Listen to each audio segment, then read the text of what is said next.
In this video, I'm going to talk about 3 niches that you're going to work in Airbnb and short-term renter business in 2022. Now guys, if you don't know my channel, my name is Piers. I am from GrowYourBnb.com. I've just worked with over 1,250 properties in short-term rental market, which means I can only share you facts and figures that I've personally gone through individually working on those accounts.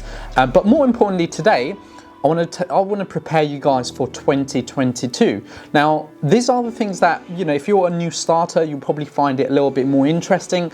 If you're already somebody who's operating in the industry, you might know this niches, but it's always nice to understand how we think and how we market to those clientele. But look, regardless, you're going to enjoy this video. Make sure you put a comment down below on what exactly do you want to know about this 3 niches that I'm going to talk about today. So the first one I'm going to talk about is, think about when you're starting your short-term rental business.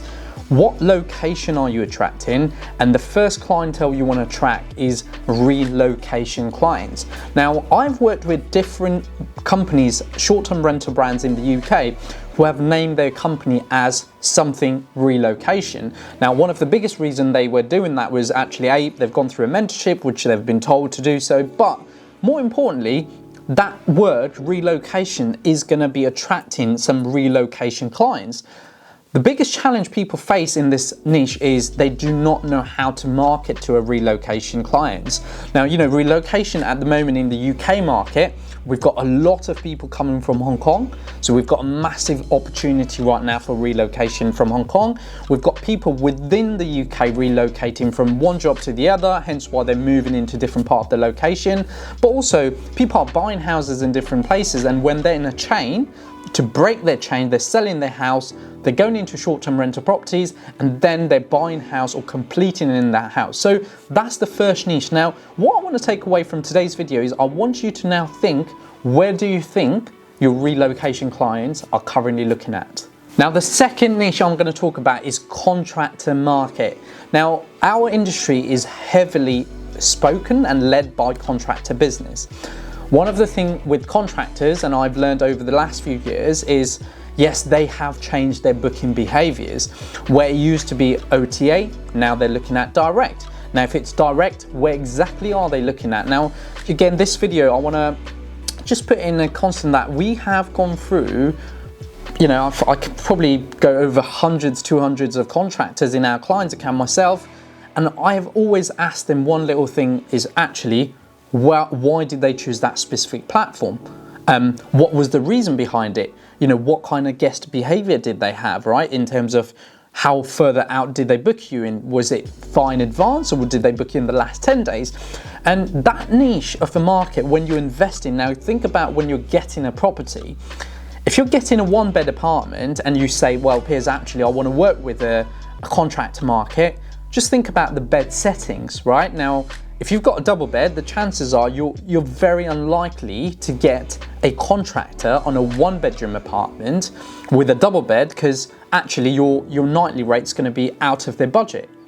So you've got to start thinking about their guest booking behaviors on that niche, but also the type of properties they're after.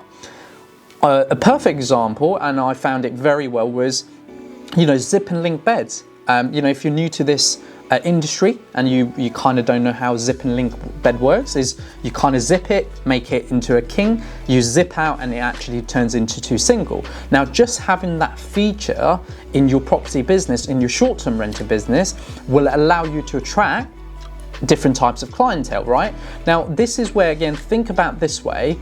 Where do you think your contractors currently are looking at to book your property? If you were a contractor, don't think about just going into Airbnb and booking.com. Think about what are the likely chances of them booking from other direct booking platforms. And I hope this niche kind of gives you, if you hit this right with the right property, it's got a great return.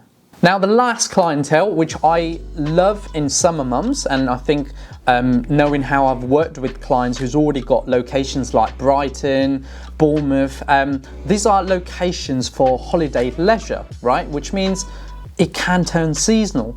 Reality right now is I'm working with a client in Brighton. great, had a great summer month, extremely great. Actually said to me that even in gap days, she got booked. Turned it into one day booking, she was always getting bookings. Hit September, October, she started struggling. Now, hence the reason why she's come to me to obviously grow their brand, because if you think about the niche now, when she started in Brighton, she actually only thought about holiday leisure guest, right? That was why she got that unit. She got full straight away, listed on Airbnb and booking.com, did really well. The market then stopped, the demand started going down, obviously winter month coming. All of a sudden, she is now looking at empty calendars. Now, she needs to understand, obviously, the different type of other markets I've mentioned or niche I mentioned today. So one of the thing, again, think about your holiday leisure guest, right? Think about a location when you're picking a location. Is it going to allow you to understand that your holiday months are where you're going to make maximum profit, but you will get some quieter months, and it's okay to have quieter months as long as you do not make losses and you understand the other niches where you can just turn around and change your marketing/branding strategy to attract those kind of clients. So I hope this kind of video gives you an understanding now that where are your customers looking at, and that is the niche I want to talk about. There are, we're currently creating, I think we're creating a PDF where my teams are going through all the numbers of guests, types of guests, their booking behaviors, and we're going to create something for the industry, hopefully to be announced probably next year, where people can understand exactly who and what are their top 5 clients they're going to target, and then create a brand to back it up. So I hope you enjoy this video, but in this video I just wanted to give you this 3 niches, and I hope it gives you an understanding of where and how they're going to book you. So guys, I hope you enjoyed today's Grow Your B&B video. We have done so much videos, as well as if you go to growyourbnb.com, we put articles out every time regarding different market. We've done some in Dubai. If you're interested in growing in Dubai market, we've done loads of content around Dubai market. We've done amazingly insane number of research in US market. We put a lot of information out there as well. So please make sure you go and check our website. It's got loads of information for you to learn. And if you've got any questions regarding any niche, I'd love you to comment down below. But thank you so much for watching another Grow Your B&B video.